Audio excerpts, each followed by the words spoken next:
Hello and welcome back to Down the Track. In this episode, we're reacting to India announcing the Asia Cup squad for the 2022 tournament, which starts August 27th. The first game for India will be against Pakistan on August 28th. And the squad goes as follows. Rohit Sharma, captain. KL Rahul is back, vice captain. Because Virat Kohli, he's also back into the team after rest. Surya Kumar Yadav, Deepak Huda, Rishabh Pant and Dinesh Karthik are your wicket keepers. Your all-rounders are Hardik Pandya and Ravindra Jadeja. You have R. Ashwin, Yuzinder Chahal, Ravi Bishnoi, Arshdeep, Bhuvneshwar Kumar, and Avesh Khan. The three backup players on standby are Shreyas Iyer, Akshar Patel, and Deepak Chahar. So these are your three standby players. The biggest news is that Bumrah is injured and he'll be missing out on the tournament. He has a back injury. Hopefully he stays fit.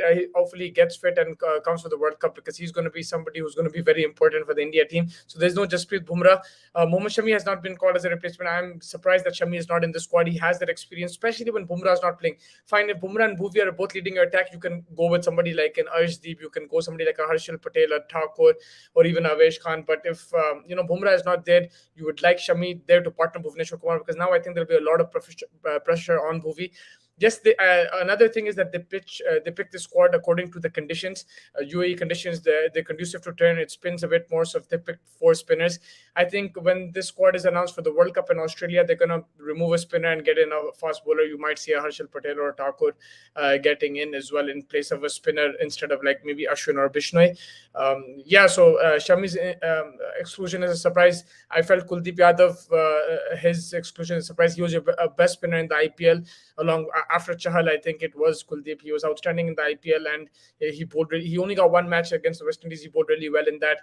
Ashwin, he's been your test match bowler for a long time now, but they just got him into the white ball format last year, so I didn't understand that call. I understand that you might need an off spinner and to bowl someone in the power play. That's okay, but then if you have Deepak Huda there, he can bowl in the power play as your off spinner. That's what Maxwell does for Australia. That's what Hafiz and Shoaib Malik used to do for Pakistan. That's what Root does even now in test matches and one days for England. So you can have your part-timer to bowl your off-spinners in the power play. So I didn't see a need for Ashwin. I felt that Kuldeep should have gotten a chance. I felt that Shami should have gotten a chance in the Asia Cup, especially if Bumrah is not there, like I mentioned. Understandably, Harshal Patel is injured and Bumrah is injured, so they're not there. Apart from that, Shreyas Iyer missing out. I expected that.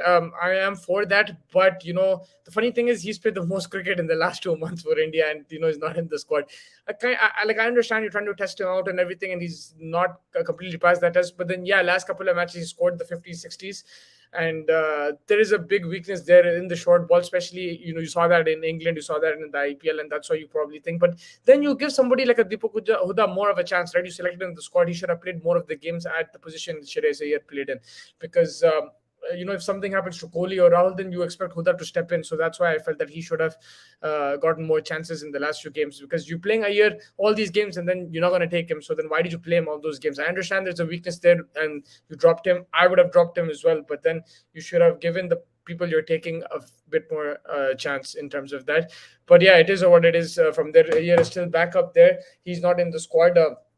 From the wicketkeeper's point of view, Ishan Kishan is also not in the squad. He's been dropped. So it's Rishabh Pant and Dinesh Karthik. It'll be interesting to see who goes in the 11. I think initially it'll be Rishabh Pant, and then Dinesh Karthik might come in if Pant doesn't perform. But I think initially they'll start with Pant. Will they fit both those two players in? I doubt it.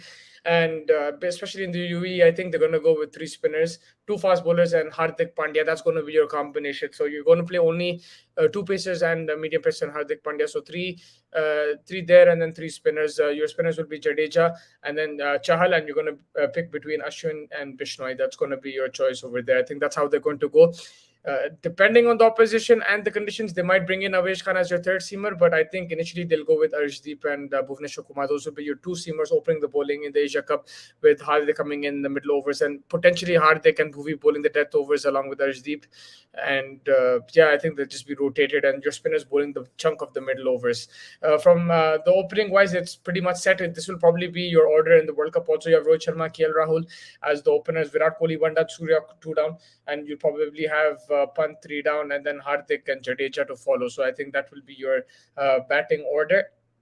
Apart from that, not too many surprises. I just felt that Shami should have come in place of Bumrah, but that was one thing that surprised me.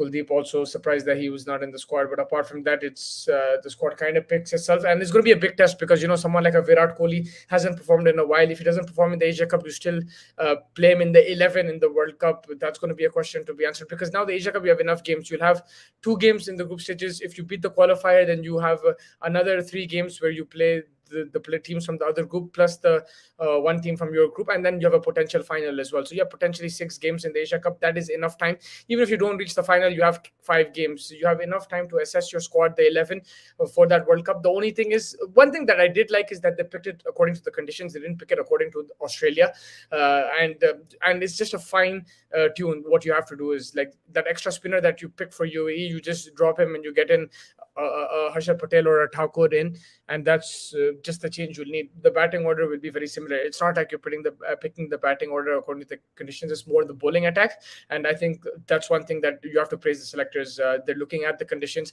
They understood that the failure that happened in that World Cup in Dubai last year, and they don't want to repeat that in the Asia Cup. And it's good. It's a strong team. Hopefully, the players can stay fit. I think that's the most important thing. Someone like a Rohit Sharma and KL Rahul, they need to be fit. The most important player who needs to be fit in this squad is Hardik Pandya. I feel if he gets injured, the whole balance and everything gets screwed. I think the whole Asia Cup and World Cup combination depends on Hardik Pandya. Unfortunately, India don't have many all-round fast bowling options, and in Australia, you need that. If the World Cup was also in Dubai, then you could potentially gone with an Akshar Patel if Hardik Pandya gets injured. Or you play a Deepak Hooda as well if the Hardik Pandya gets injured. But in Australia, that's going to be an issue. That's going to be something that they'll have to look at. So maybe if he's feeling a niggle here and there, they can drop him in Dubai for a game or two. But in Australia, he'll have to play every game, and that's how the squad kind of shapes up for India. Hardik Pandya is the focal point. He is the man that they will need in every single game. He's the most important player because they don't have that type of player. Australia, you have Stoinis and Mitchell Marsh. Even England have plenty of options. They have Sam Curran. They have Ben Stokes. Every team has. Pakistan have Fahim Ashraf. You have a lot of options in every team, but India is a team where they rely a lot on Hardik Pandya. So I think he's going to be the key player. And for me, the player to watch out for is Surya Kumar Yadav. I think he's in fine form. He's playing some lovely shots. He's playing some lovely innings, and he's someone who can lift this Indian side. He has a very good strike rate as well. I think he's striking at 180 recently. And if he can get going, he can put the likes of Pakistan, Sri Lanka, Afghanistan under pressure. He can play spin well as well. So that's something that he will look at. And let's see how it goes in the Asia Cup. There's still plenty to chat about. Going into that tournament, India still have a Zimbabwe series, and then will be the Asia Cup. We'll bring you the Pakistan squad as well as the Sri Lanka, Afghanistan, Bangladesh, and even the qualifiers who qualify with their squads, and hopefully we'll discuss them as well. But yeah, the Indian squad is always big news. So it was good to dissect this. Let's see what happens. We'll tinker around with the 11 when my co-host Abrar comes back as well, and hopefully it's going to be a good tournament, a big tournament, and looking forward to it. My final thoughts: it's a pretty much predicted squad apart from 1 or 2 spots. It's a pretty much predicted squad. It's a strong squad. I'm so happy to see Chahal in the squad, and the batting is also pretty strong as well. So let's see what happens in that Asia Cup. Until then, thank you so much for joining me. We'll get you the latest from the other squads in the Asia Cup and also the other games going on as well in the cricketing world. Thank you so much for joining me. Make sure you like and subscribe, and take care.